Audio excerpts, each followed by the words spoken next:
Então, eu queria começar esse estudo com a seguinte ideia, né? Tenta imaginar uma pessoa que mora numa planta de uma casa. Ele não mora na casa, ele mora na planta da casa, né? A casa não existe, ele tem só a planta, ele mora lá. Tinha até um filme antigo, tal, que era Dogville, que era é um filme todo filmado meio que numa planta dos lugares e tal, que é um filme esquisito e tal, por causa disso e tal, e outras coisas esquisitas que acontecem no filme. Mas a ideia é interessante de que a planta, ela não é a casa em si. A planta é só uma ideia da casa, é só um prenúncio do que vai ser a casa um dia, né? Então, não dá para substituir uma coisa pela outra. Você não consegue substituir um filme por aquele storyboard, que é aqueles desenhinhos que é a sequência dos planos da câmera e tal. Então, essas coisas, elas são só representações do que são as coisas reais acabadas, né? E é mais ou menos essa ideia que a gente vai falar hoje, que tem um livro, que é o livro de Hebreus, que vai falar muito sobre essas coisas, né? Sobre como muitas das coisas da Bíblia são não a obra acabada, mas elas são plantas de casas que vão ser construídas depois. E a casa é o mais importante, não a planta em si, né?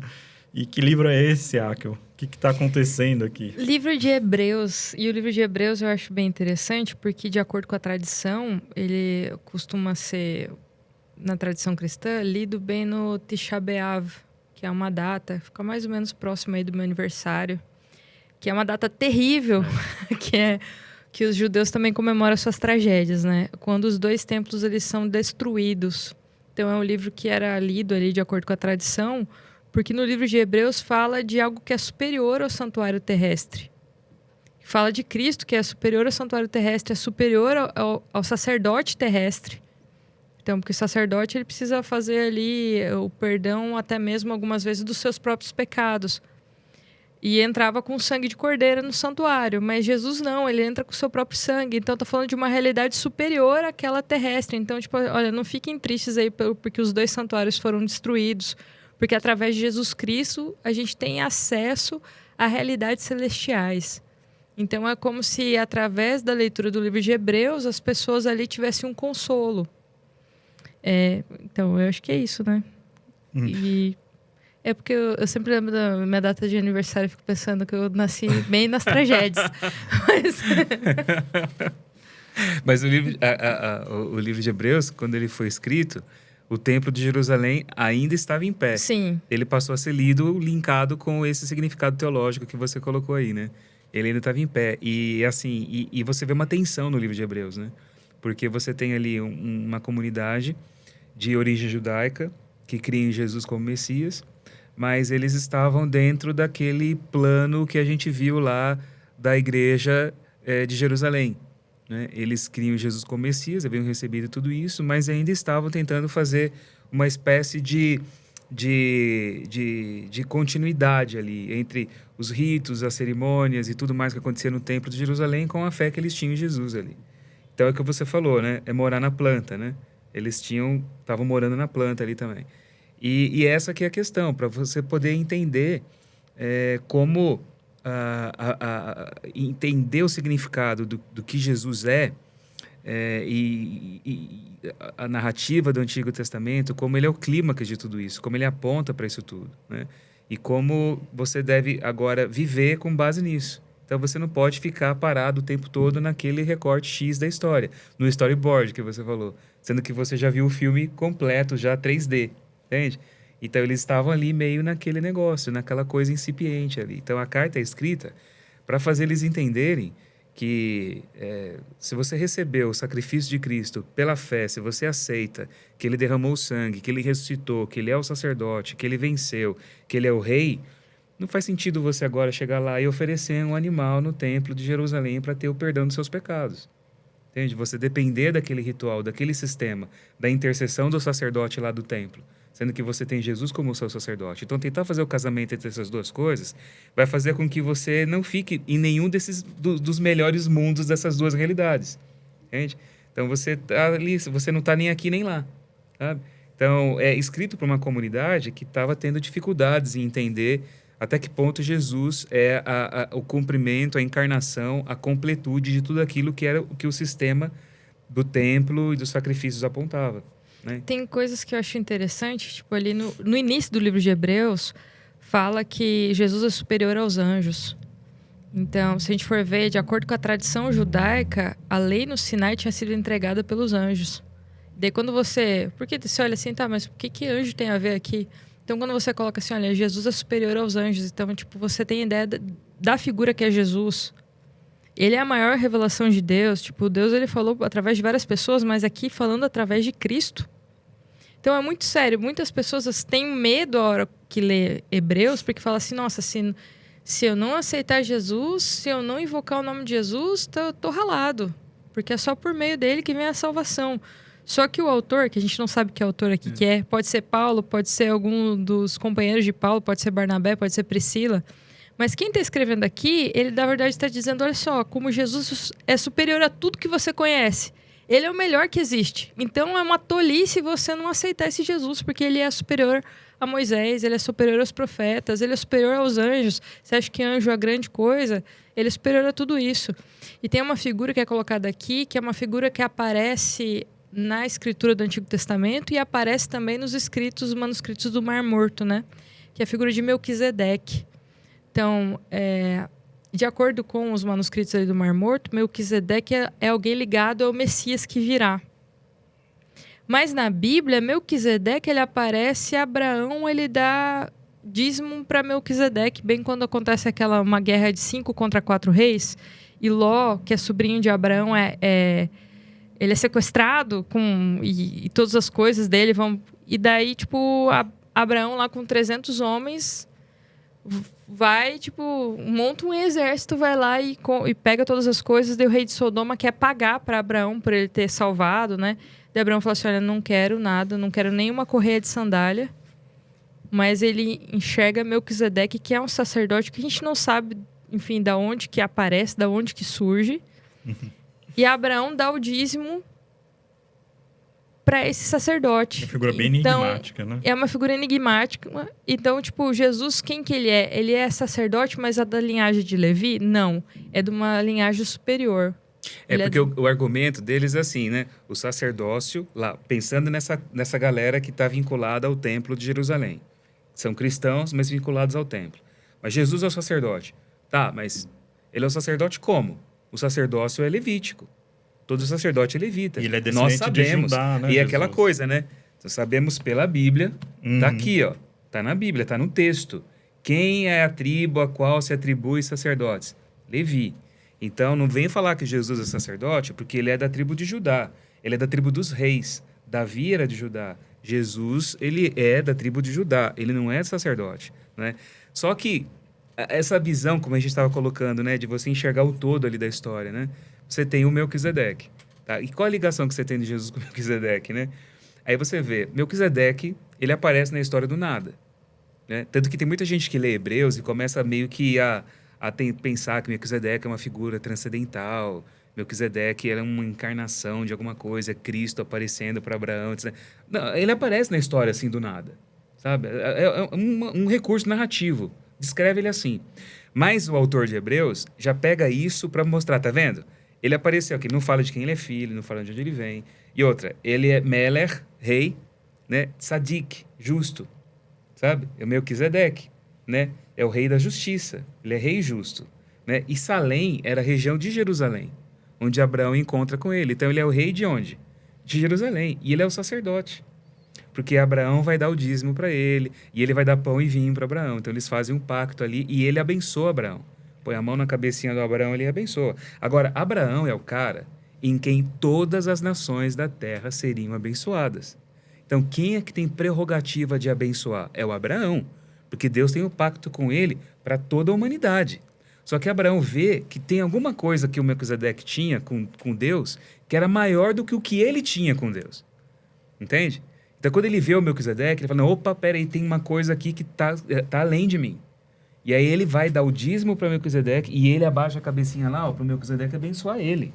Entende? Aí ele fala assim, olha, existe um sacerdócio na Bíblia, que já está na Torá, que é maior que o sacerdócio levítico. Por quê? Porque o Levi, ele era neto do Abraão. Ele veio de Abraão. Agora, quem é maior, o neto ou o vô? Por que Levi é sacerdote? Porque ele é filho do Abraão, e Abraão é o cara com quem Deus tem aliança. Então, numa escala de hierarquia de importância, Abraão está acima de Levi. Levi é descendente de Abraão, mas o Melquisedeque está acima do Abraão.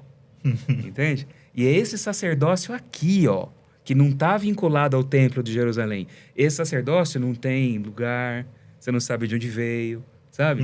Esse sacerdócio é superior. E ele ainda entende? fala um argumento interessante, que ele fala, até o próprio Judá foi abençoado ali, quando ele estava dentro das entranhas de Abraão, quando Melquisedeque abençoou Abraão. Abençoou todo mundo. Até aí. esse sacerdócio todo aí de Judá, ele é um sacerdócio que só existe porque tinha um sacerdócio antes de Melquisedeque que abençoou ele. Então, E essa que é a grandeza do negócio, né? E ele fala assim, e esse cara era o quê? Ele era rei e sacerdote. E o rei de Jerusalém. E a gente sabe que o rei de Jerusalém é Davi. Entende? Agora, Jesus, ele é o quê? Descendente de Davi, de Judá? Sim. Mas ele é sacerdote também, porque ele é o rei segundo a ordem de Melquisedeque. Então, ele é o dono de Jerusalém por definição, por direito. Ele é o rei de todo esse lugar aqui, sabe? E o sacerdócio dele vem dessa linhagem, que é maior. Porque a aliança que Deus tem em Jesus, com o fato de Jesus ser a aliança de Deus, isso é anterior a Abraão, como a gente já falou nos estudos aqui. Abraão existe por causa de Jesus, e não o contrário. É para viabilizar a aliança de Jesus, e não o contrário. Jesus não é resultado de Abraão. Então, e o sacerdócio que está anterior e é maior que o Abraão é o do Melquisedeque. Então, eu falo, Melquisedeque é um tipo de Cristo. Porque Jesus também não tem origem, Jesus também não tem origem humana, ele se encarna aqui, ele é divino. Então, o Melquisedeque é um tipo dele, lembra ele, é do jeito dele. Não quer dizer que o Melquisedeque é Jesus, entende? Ou que ele era um cara sobrenatural. É o que né? existe uma ordem sacerdotal que literalmente Jesus é descendente. É um tipo, é daqui que vem o negócio. Então, a própria Torá já entende, subentende que existe sim uma ordem sacerdotal maior do que a de Levi. E Jesus faz parte dessa ordem aqui. Então, isso é trazido para poder dar a base bíblica, né? Para mostrar, vamos pensar a história, não o texto, a história. É isso que a Bíblia faz o tempo todo. Enxerga a coisa ampla, entenda aqui para onde é que a coisa está caminhando. Entende? Agora a gente está vivendo nesse sacerdócio. Vocês vão ficar presos ao sacerdote de Levi, do templo de Jerusalém, do sacrifício de animais, sendo que a gente tem algo maior agora, que é definitivo, oferecido uma vez por todas. É um sacrifício que é desde a fundação do mundo, da criação de todas as coisas. E é um sacerdote que está no céu agora, está lá no templo do céu. Ele está lá como nosso representante. Não está lá dentro da cortina do templo de Jerusalém. É diante do próprio Pai, representando cada um de nós. E o sacerdote, ele é aquele que faz a ponte, né? Por definição, entre o homem e Deus e o homem. Agora, você tem coisa maior do que aquele que é Deus e homem ao mesmo tempo? Para fazer a ponte entre nós? Porque ele, como homem, sabe tudo aquilo que eu sou, tudo aquilo que eu passo, tudo aquilo que eu vivo. Ele, como divino, fala de igual para igual com o Pai. Então, não existe sacerdote maior do que esse. Entende? E outra, ele se ofereceu uma vez só e o sacrifício dele tem resultado eterno. Então não precisa ficar oferecendo mais se ele já fez. Então, é uma carta que é escrita para chegar para o pessoal e falar assim, ó, acorda, abre os olhos, vocês estão retrocedendo no negócio. Vocês estão ficando presos a uma coisa, porque isso faz parte da estrutura da cultura, da religião, do texto bíblico que vocês estão acostumados a ler, mas vocês não estão entendendo o espírito do texto, da história e o que a gente está vivendo agora. Então, Hebreus é escrito dessa forma. E é interessante ver isso, que assim também, a teologia, a forma de se entender as coisas todas do Novo Testamento, elas não caem todas de uma vez só, assim. Agora a gente entendeu tudo, né? A gente vê isso desde a época lá, Jesus falando toda hora, repetindo coisas para os apóstolos, para os discípulos, né? Depois que ele morre e ele ressuscita, ele vai, tem que explicar tudo de novo. Gente, isso daqui tinha que acontecer mesmo. Aí eles vão entendendo, e mesmo lá, a gente tinha comentado no outro estudo, né? Que Paulo, para mostrar, não, gente, a gente não é contra o judaísmo. Vamos lá, a gente vai até oferecer sacrifícios aqui e tal. Então, a gente vê que algumas ideias, elas demoraram para elas serem elaboradas e para elas se tornarem parte mesmo do cristianismo que existia ali. E é interessante a gente ver isso no livro de Hebreus, que ele aparece depois, né? E a gente vê em Atos ainda, alguns oferecendo sacrifício e tal. Talvez não com o intuito de realmente perdoar os pecados, mas só para a questão de, a gente tá reafirmando a nossa tradição como judeu aqui e tal. Mas Hebreus vem colocar uma ideia final nisso, né? Então, é um resultado de toda uma forma de pensar que ainda estava sendo elaborada ali na época de Atos, e depois ele chega nessa forma no livro de Hebreus, né? Tem um assunto que a gente passou por ele, mas a gente não entrou nele. Agora a gente falou de Melquisedeque, Abraão dando dízimo para Melquisedeque, a gente falou de Paulo fazendo coleta nas igrejas. Mas afinal, Jesus e o dinheiro, qual que é esse relacionamento? Isso é uma coisa muito bem colocada. Na igreja viu? primitiva, o pessoal dava dízimo? Isso é uma coisa muito bem colocada aqui, porque Não sei se é certo ou errado, pessoal, mas vamos contribuir aí pra, né? Pra gente continuar fazendo podcast. Claro, toda contribuição é válida, né? Se esse estudo está abençoando vocês aí, então, né, faz parte, né? Colaborar também ajuda, né? Mas, assim, eu vejo muita gente hoje, e isso é comum nas igrejas, né? E várias denominações, eles usarem o texto de toda a estrutura do santuário para fazer a ponte entre os dízimos e as ofertas nos dias de hoje, né? Eu vi esses tempos atrás aí um pastor dizendo o seguinte, né? Se você...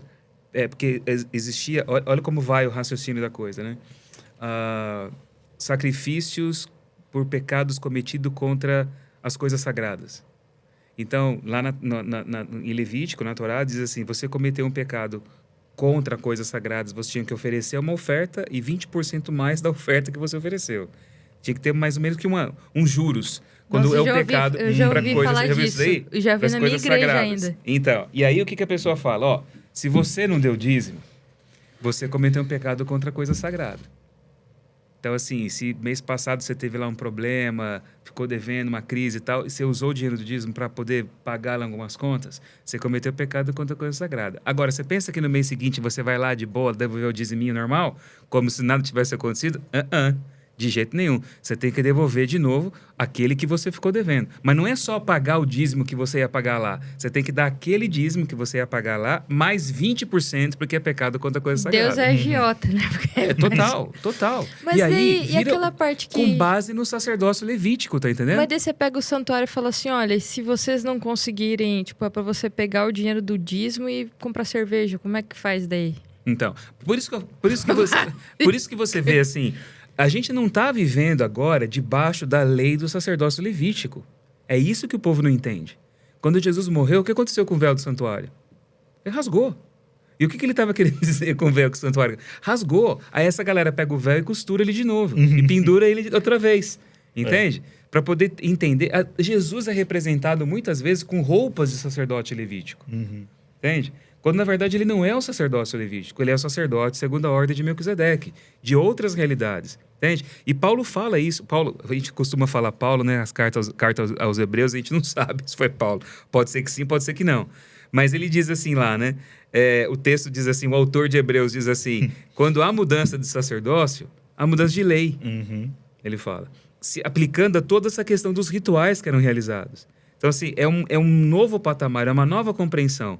Sabe, o sacrifício é outro, o relacionamento com o perdão de pecados é uma outra coisa muito mais profunda, muito mais ampla. Então, assim, quando você fica olhando para essas questões lá do dízimo, da oferta do santuário, que é um sistema baseado numa cultura que era pastoril e agrícola, tentando fazer a ponte de tudo aquilo que acontecia, o que você está querendo dar a entender? Que o pastor é o sacerdote, que a igreja é o templo de Jerusalém, Exatamente. Que é o santuário, entendeu?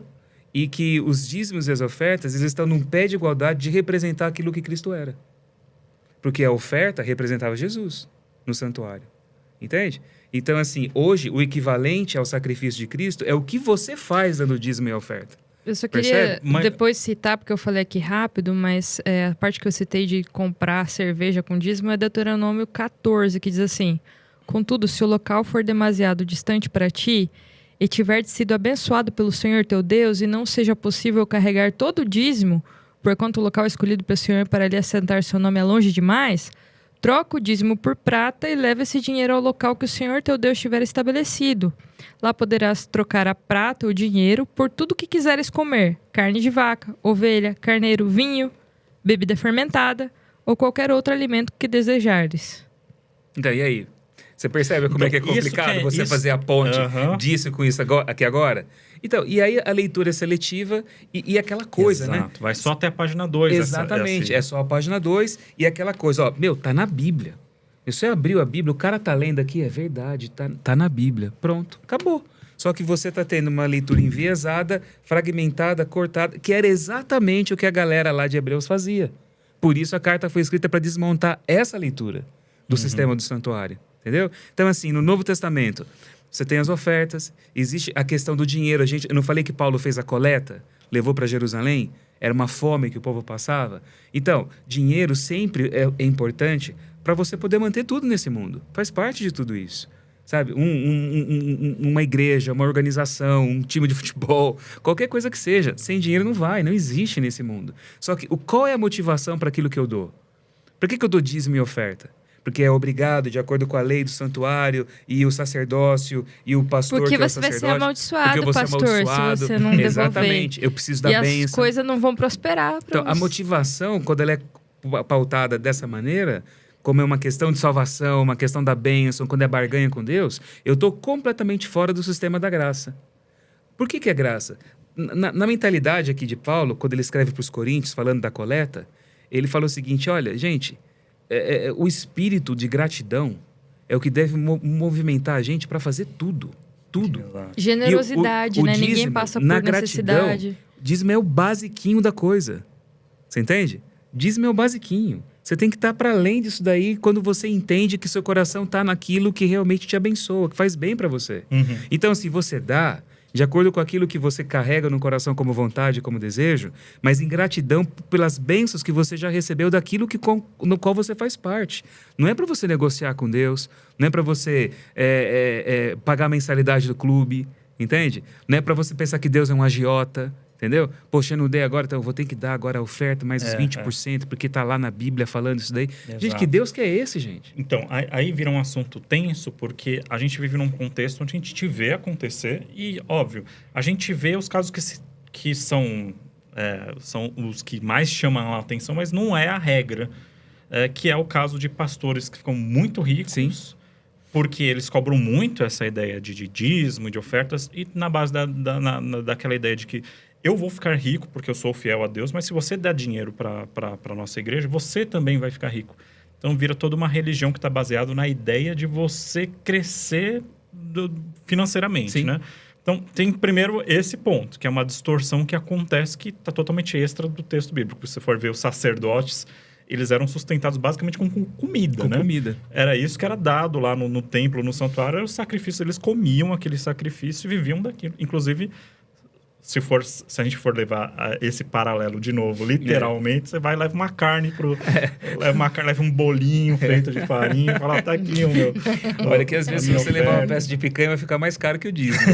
Dependendo como é, se você for levar hoje pro sacerdote, sabe? Mas a gente vive numa época que tem essas distorções do texto, né? Então, primeiro, já se torna um assunto complicado porque a gente está se esforçando para sair dessa distorção. E aí, essa distorção faz com que as pessoas tenham uma resistência para uma coisa que faz sentido, que é, por exemplo, a gente estava falando aqui, né, que a gente gosta de Star Wars. Sim. Aí vamos supor, eu e o Marcelo aqui, a gente que é nerd, a gente vai fazer um clubinho do Star Wars, né? E a gente monta um clubinho de Star Wars. Vamos fazer? Vamos. Faz uma casinha, a gente aluga uma casinha, a gente compra um Blu-ray, coloca lá os Blu-rays do filme. Quem quiser fazer parte do nosso clubinho do Star Wars, vai lá e tal. E aí, a gente quer ir a fundo na coisa, porque a gente realmente é uma coisa que a gente gosta muito. Aí eu já estou extrapolando, eu não gosto nem tanto a esse ponto, né?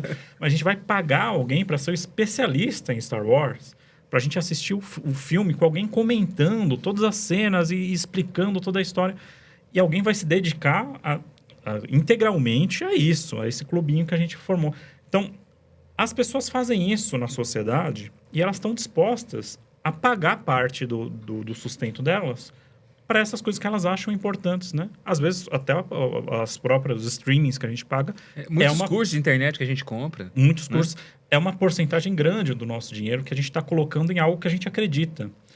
E a religião, por muitas vezes, passar essa ideia de que as pessoas estão se aproveitando, estão enriquecendo às suas custas, a gente não quer contribuir com algo que a gente acredita. Então, assim, se a gente excluir toda a argumentação bíblica, que não deveria se fazer, mas mesmo a gente excluir tudo, é justo. Você participa de algo, você acredita em algo, você ajuda a sustentar aquilo existir.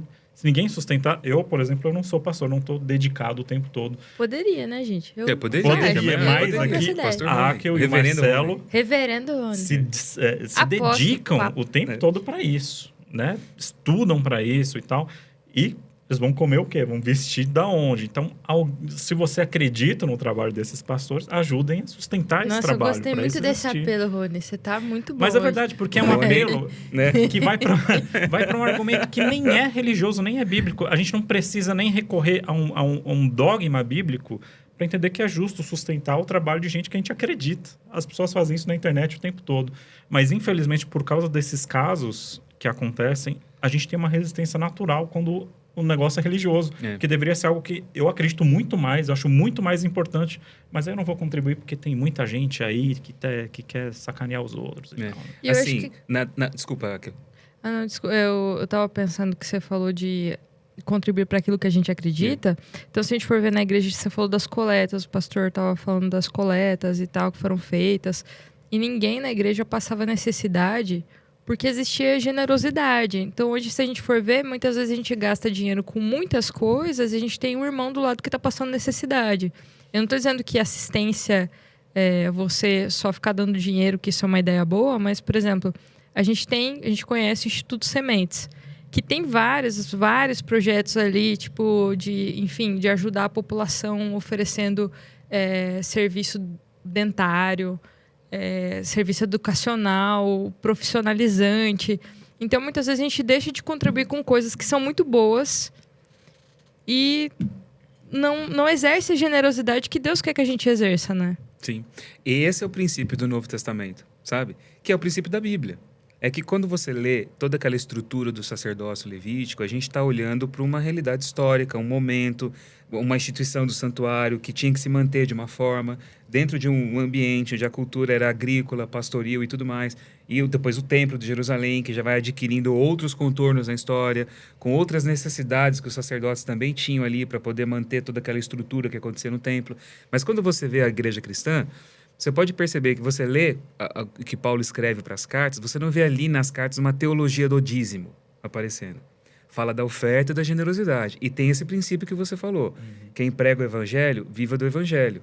Entende? Ele coloca justo isso. Ele receber E ele fala, isso é por justo. né? Ele diz assim, Paulo fala, olha, eu que não aceito de vocês. Paulo tinha as questões dele. Ele fala, não quero. Mas eu conheço todos os apóstolos, o pessoal, eles estão pregando aí, viajando, sendo pregadores itinerantes. As igrejas têm sustentado esses caras. Ele fala, tem ajudado esses caras, eles estão aí por causa disso. Então, assim, esse é um princípio.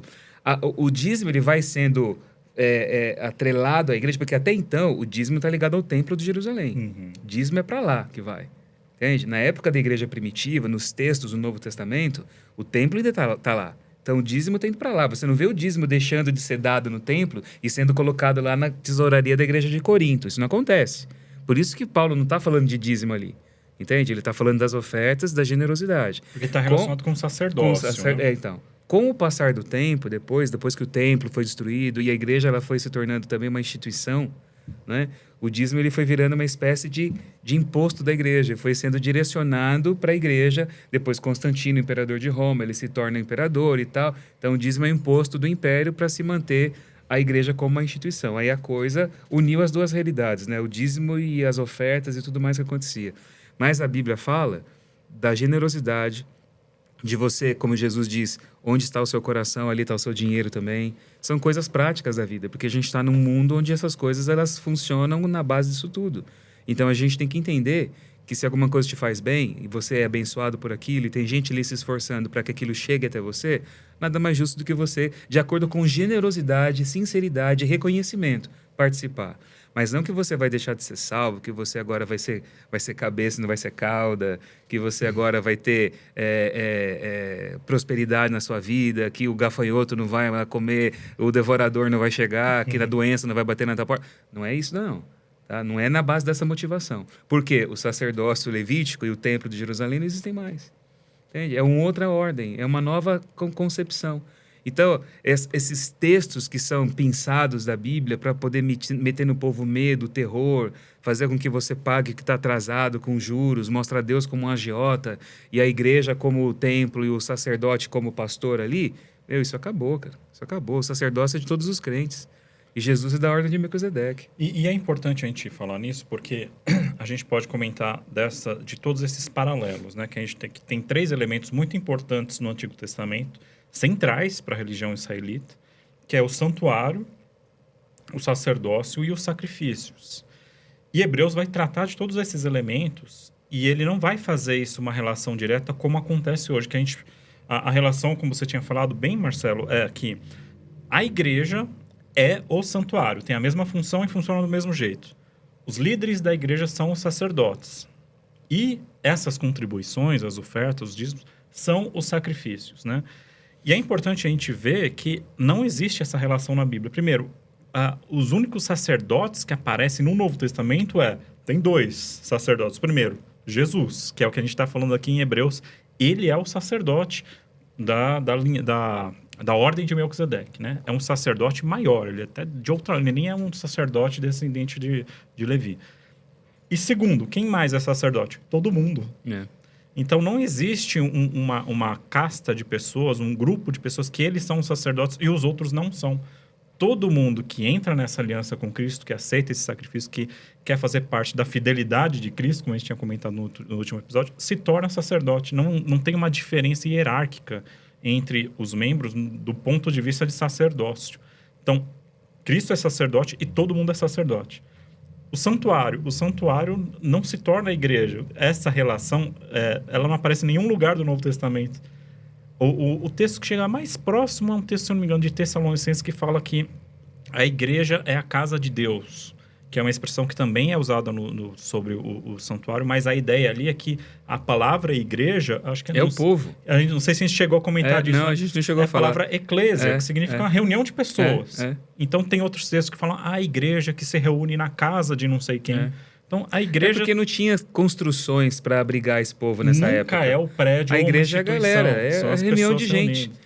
O nosso ajuntamento é onde Deus faz presente. Porque Ele habita a mim, Ele habita você, Ele habita a Aquel. Por isso que a igreja é a casa. Porque Deus está entre nós. Exatamente. Entende? Mas não que é a construção. Vamos à casa de Deus ali, porque Deus mora lá. A gente pega aqueles salmos e fala, vamos à casa do Senhor...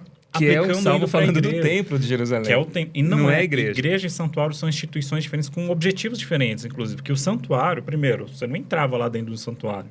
Você ficava ali no pátio, só o sacerdote podia entrar. E o objetivo do santuário, a gente já falou disso lá atrás, né? Que é fazer expiação pelos pecados, para que Deus pudesse se aproximar do povo, né? Me fará um santuário e habitarei no meio deles e tal, né? Então... a função da igreja é outra. A função da igreja não é perdão dos pecados. Eu posso pedir perdão pelos pecados em casa. E todo o mecanismo do santuário vai funcionar no meu quarto, na minha casa. O prédio da igreja não tem esse objetivo. E os sacrifícios, no Novo Testamento, também, em lugar, talvez em algum lugar, possa ser relacionado com ofertas, mas em vários outros lugares ele está relacionado com várias outras coisas. Você é um sacrifício vivo, aparece lá em Romanos. E Paulo também fala dos sacrifícios de orações, ele fala assim, as de orações, súplicas. Mas isso no sentido, não é da dor, da penitência, daquilo que você está dando como pagamento, mas é algo que você oferece para Deus, como uma oferta, porque os sacrifícios também eram ofertas, colocados no altar ali do templo. Então, assim, a oferta é Jesus. As orações são como incenso colocado na presença dele. O louvor que a gente coloca também é dedicado para ele. Nesse sentido. E é importante fazer esses paralelos, porque quando a gente lê no Antigo Testamento sobre igreja, sobre o santuário, o sacerdote e o sacrifício, a relação que a gente faz na nossa vida pessoal às vezes é errada. Então, a gente tem que pensar no santuário, a função do santuário lá do Antigo Testamento funciona hoje quando eu estou ajoelhado dentro da minha casa, orando no meu quarto sozinho. O santuário está ali, porque o próprio livro de Hebreus vai falar, olha, se aproximem confiadamente ao trono da graça, ao Santíssimo. Então, quando você, na sua casa, ora para Deus, no seu quarto, ou em qualquer lugar, pode ser no meio do lixão, você está no Santíssimo. Você está se aproximando de Deus no Santíssimo. Então, é essa relação do santuário com a nossa vida hoje, e não com o prédio da igreja. Sim. Quando fala do sacerdócio, a nossa relação com o sacerdócio é que nós agora temos essa função de intermediar o homem e Deus. A gente está intermediando a relação de Deus com todo mundo, com o mundo inteiro, né? E os sacrifícios, nós somos sacrifícios, nós oferecemos sacrifícios o tempo todo para Deus, né? também através dessas ofertas, mas através de toda a nossa vida religiosa. Então, esses paralelos eles têm que ser repensados totalmente. Sim, né? sim. E isso eu acredito que é uma das maiores mensagens da carta aos Hebreus, porque ao mesmo tempo isso é libertador para a gente hoje. Porque tem muita gente aí, alguns por não compreenderem, não entenderem a história como um todo, enxergarem a Bíblia como um todo, outros até mal intencionados, porque tem gente tudo quanto é tipo aí falando, sabe? Infelizmente é assim, a gente não pode ser inocente e achar que está todo mundo sendo sincero no que está pregando.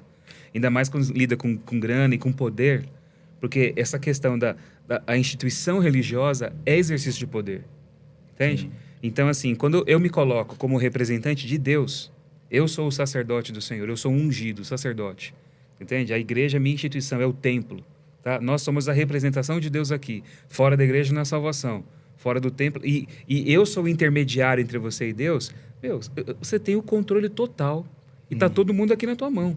Agora, quando você entende que Jesus é o sacerdote, que ele está no céu como meu representante, entende? Que o sacrifício é dele, que todos nós somos sacerdotes, no sentido de ministrar, de cuidar, de orar, interceder, de sermos a bênção de Deus na vida uns dos outros, e que todo mundo tem a mesma qualidade de acesso a Deus. Quando eu entendo isso, isso é libertador. Sim, toda essa estrutura de controle, de domínio e poder, ela desmancha, acaba, entende? Então, eu vou continuar cantando, eu vou continuar louvando, eu vou dar minha oferta, eu vou dar o meu dízimo, sabe lá do jeito que você chama, o que você faz, dentro do cálculo que você faz ali para você dar, mas você faz tudo isso com outro espírito. Isso nasce da gratidão, isso nasce da fé, isso nasce do coração, do reconhecimento, sabe? Da importância de fazer parte daquilo, do movimento no qual você está inserido. Tudo aquilo tem uma outra realidade na sua vida, tem uma outra motivação. E isso é libertador, porque você não está comprando de Deus nada, você não está se recomendando, você já é em Deus, em Cristo, tudo o que você precisava ser. Tudo aquilo que você foi chamado para ser, já foi dado para você. Exatamente. Entende? Então, quando você volta nesse sistema... É o que acontece aqui com a galera de Hebreus. Eles estão voltando para um patamar, para uma outra realidade que é escravizante. Então, a carta aos Hebreus ela foi escrita, em primeiro lugar, para poder quebrar essa estrutura e colocar essas pessoas na liberdade em Cristo que realmente foi dada por Ele. Né? E a gente precisa olhar para essa carta e, de novo, entender isso, porque a gente não entende. Né? E tem mais uma camada ainda nessas símbolos, né? Eu gosto dessas camadas de símbolos. Que a gente está falando aqui do santuário, sacrifício e sacerdócio, que, ao mesmo tempo, esses três símbolos também se aplicam à mesma coisa, que é Cristo. Cristo é o santuário, ele em si é o santuário, né? É interessante que o Evangelho de João fala aqui, quando Jesus fala, esse santuário aqui, esse templo vai ser destruído e vai ser reconstruído em 3 dias. E o texto ainda faz um comentário, ele estava se referindo ao corpo dele. Ele é o santuário, ele é o próprio santuário. Ele é o sacerdote, como a gente já comentou aqui, e ele é o sacrifício também, que é o outro argumento interessante do livro de Hebreus, né? Ele é um sacerdote mais importante porque ele não oferece um outro sacrifício, ele oferece... Ele mesmo é o sacrifício e o sacerdote ao mesmo tempo, né? Então, tudo se resume na figura de Cristo. Ele é os três. Mas o que é interessante é que, ao mesmo tempo, o Novo Testamento também associa essas três coisas a você. Você também é sacerdote, você também é santuário, porque Deus habita em você, né? E você também é um sacrifício vivo apresentado. Então, o que é interessante, como você estava falando que é libertador isso, né, Marcelo? Porque agora eu posso carregar todo esse sistema para onde eu for, onde eu estiver. Aonde eu estiver, vai ter um sacerdote, um sacrifício e um santuário para qualquer lugar. Porque tem eu e tem Cristo.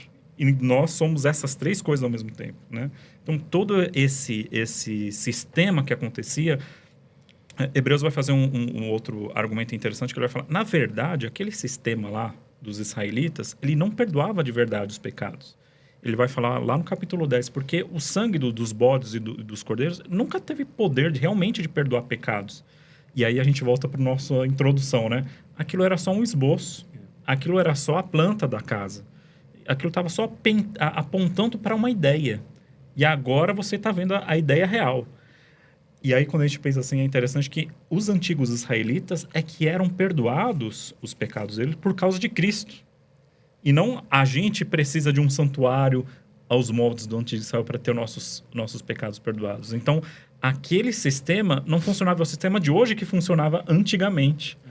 E aí, essa ideia... Sempre funcionou um só. Ele né? sempre foi o mesmo sistema. Aquele sistema não era um sistema de verdade. Aquilo era só uma planta do sistema. Uma sombra. Exatamente. Acho que tem uma outra ideia que se repete, que na verdade não aparece tanto quanto santuário e sacrifício, mas a ideia de descanso. Porque na Bíblia aparece várias vezes a palavra descanso, descanso. O santuário é o lugar do descanso de Deus. E aqui o livro de Hebreus mostra Cristo como sendo a plenitude do descanso de Deus. E é uma ideia que não para só em Hebreus. Quando a gente for estudar Apocalipse, a gente vai ver que todas as pessoas serão julgadas, do pequeno até o maior, e eles vão entrar, enfim, para um lugar que o fogo não se consome nem de dia e de noite, eles não encontram descanso. Mas bem-aventurados os que desde agora morrem e morrem no Senhor, porque eles encontram descanso. E daí agora a gente chega em Hebreus e fala que, enfim, ainda existe um descanso para o povo de Deus, né? Que descanso é esse? Que plenitude? O que vocês acham desses textos aí? Esse texto de Hebreus usa a linguagem do sábado, né? E é interessante que o capítulo 3 e 4 de Hebreus falam isso. E tem um salmo que é citado lá em Hebreus, que é no capítulo 3, que vai lembrar do povo que foi duro no deserto e murmuraram, e eles não entrarão no meu descanso, fala assim. E esse é um salmo que, curiosamente, ele é lido no ritual do Kabbalat Shabbat, todo recebimento de sábado, sabe?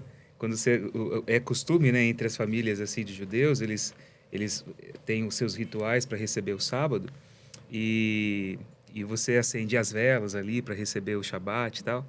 E esse salmo é um dos salmos que é lido ali no Kabbalat Shabbat. Então, esse salmo está ligado com o sábado, com a própria estrutura ritualística do sábado. E ele é trazido aqui, porque o autor de Hebreus começa a falar de Moisés e começa a falar, tá vendo como Jesus é maior que Moisés? Porque toda a história que a gente viu, ela não levou os planos de Deus à sua concretude. Não levou à plenitude. Tá, o povo entrou na terra, mas tem romano lá na terra agora, meu. Sabe? Moisés morreu. Moisés, ele não trouxe a redenção definitiva. Josué conquistou a terra, mas o filisteu estava ali o tempo todo e vários povos em volta. Quer dizer, nada foi concreto e definitivo. Tudo foi transitório.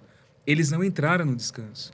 E aí, no começo do capítulo 4, né, ele diz assim o seguinte, olha, portanto, visto que nos foi deixada a promessa de entrar no descanso de Deus, tenhamos cuidado para não parecer que algum de vocês achou de alcançá-la. Qual que é o descanso? Esse descanso é a graça, que é trazida por Jesus. E ele vai lembrar do Josué. O Josué não foi o líder que levou o povo para a terra prometida? Eles conquistaram a terra de maneira plena? Não. Entraram lá, lutaram contra vários inimigos, vários adversários, mas depois perderam a terra. Foram para o exílio, voltaram de novo, e várias nações alternando o domínio sobre eles. Não foi um descanso definitivo. E a palavra Josué, em grego, é Jesus. É Jesus, o nome dele, em grego. Então, falar aquele Jesus não deu descanso definitivo. Agora, esse Jesus, ele dá. E é o descanso da graça. E esse descanso da graça é prefigurado no sábado. Porque o sábado é aquela forma, você para na semana, você entra numa atmosfera diferente e tal, e você é lembrado que suas obras não importam nada. Eu não fiz nada para a criação desse planeta, tudo Deus fez. Eu recebi o negócio pronto. Ele fez e deu. Entende? Isso é a graça. É nessa vibe que tem que estar o relacionamento nosso com Deus. Então, vocês aí que estão recorrendo ao templo de Jerusalém, aos sacrifícios, às obras, o que vocês fazem, vocês estão tentando colocar duas realidades que são completamente excludentes. Porque não é aquilo que eu faço, é aquilo que ele faz. Então, vocês não entraram, vocês guardam o Shabat, mas vocês não entenderam que ele está falando da graça. Ele está apontando para uma graça que é nossa. É esse descanso que nós já entramos em Jesus. Então, quando eu entendo que não está naquilo que eu faço, mas aquilo que ele faz, o descanso é dele, eu entro no descanso dele, eu sou convidado por isso, de novo eu falo, isso é libertador. Entende? Hebreus é uma carta de liberdade, sabe? Porque ele vai pegando isso tudo e vai mostrando para a gente a essência dessas coisas. Entende? Então, isso é libertador, é o que ele fez, não sou o que eu faço. E ele diz assim, esforcemo-nos para entrar nesse descanso. Porque não é fácil a gente entender isso.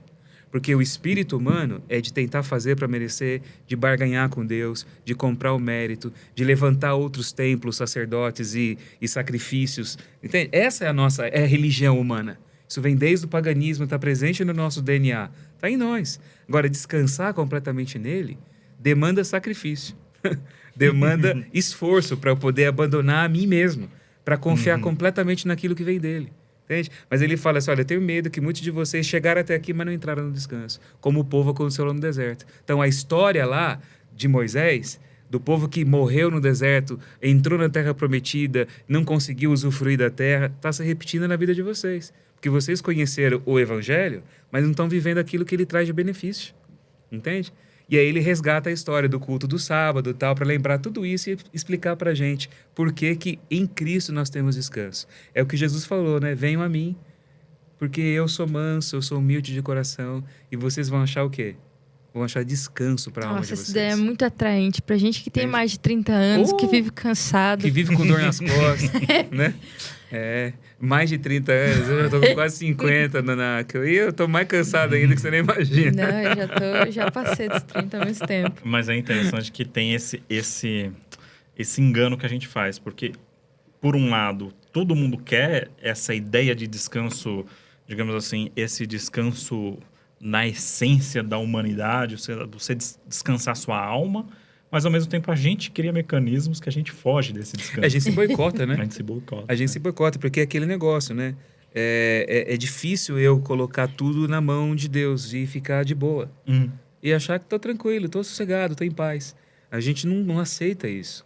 Tá, mas qual que é a minha parte? Não tem almoço grátis, né? E aí, o que eu tenho que fazer? E a gente transfere isso para Deus. A gente vive num mundo de a meritocracia à base de todas as coisas.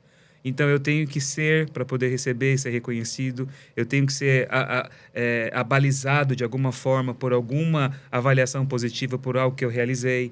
É assim que a gente funciona. Desde criança, a gente é assim. Olha, se você for bonzinho, você vai ganhar o presente. Se você comer tudo, tem sobremesa. Papai Noel, eu fui o ano todo legal. Entende? E agora? E Deus, que é o grande Papai Noel cósmico? Não vai ser assim? Né? É o grande Papai Noel cósmico, né? Tem barba branca, aquela coisa toda. Tem que ser uma boa criança para receber. Você tem que ser uma ótima criança para você receber a sua bênção, né, meu? E tem que dar para ele tudo que ele quer. E ele quer sacrifício, ele quer sofrimento, ele quer penitência, ele quer dízimo, ele quer oferta, ele quer juros, entende? Na cabeça de muita gente é assim. E aí é uma espiritualidade opressora que coloca você sempre com medo e culpa o tempo inteiro. E medo e culpa são os ingredientes para você ser controlado, dirigido e você viver debaixo de um regime de opressão por aqueles que vão plantar e explorar o sentimento de medo e culpa dentro da gente. E esse é o irônico, porque é medo e culpa, mas ao mesmo tempo é confortável. Porque, não, mas eu tô pagando para estar sentado nesse lugar. Sim, então, eu tô fazendo o que precisa. É uma codependência, né? É uma codependência. Exatamente. É um vício, é uma coisa. Você é explorado, você entra num relacionamento abusivo e você acha que tá amando. Exatamente. Entende? Você acha que é amado, sabe? E é um relacionamento abusivo, completamente. E Deus é o nome que vai dar uma cara bonita para essa exploração que acontece. Mas aqui a carta aos Hebreus, como eu disse de novo, ela quebra tudo isso. E quando coloca tudo isso em Jesus e mostrando que a gente tem segurança nisso, isso aqui é para a gente ficar em paz. Aí a gente entra no descanso. E não é um descanso que vai colocar a gente de forma irresponsável na vida. Porque lá no final da carta aos Hebreus, há uma série de conteúdos éticos, práticos, que são colocados para como se viver a vida. O autor da carta está preocupado em que as pessoas vivam de acordo com a mensagem do Evangelho. Então, assim, eu tenho agora a consciência de que a minha vida ela tem que ser outra. Eu estou caminhando aqui cada vez mais para ser aquilo que Jesus quer que eu seja, para encarnar o sacerdócio na minha vida. Eu sou sacerdote também.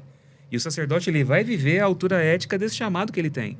Mas não é uma coisa que eu vou emular com base naquilo que eu tenho dentro de mim. É o poder dele em mim, é o espírito dele em mim, e é a graça que já me dá condições de viver em paz, sabendo que eu estou num processo de crescimento, de mudança, de transformação. Isso mesmo. Bom, gente, a gente já está chegando ali nos últimos estudos. A gente se vê no próximo, então. Já para ir para a parte final, né? Até mais. Até a próxima, então.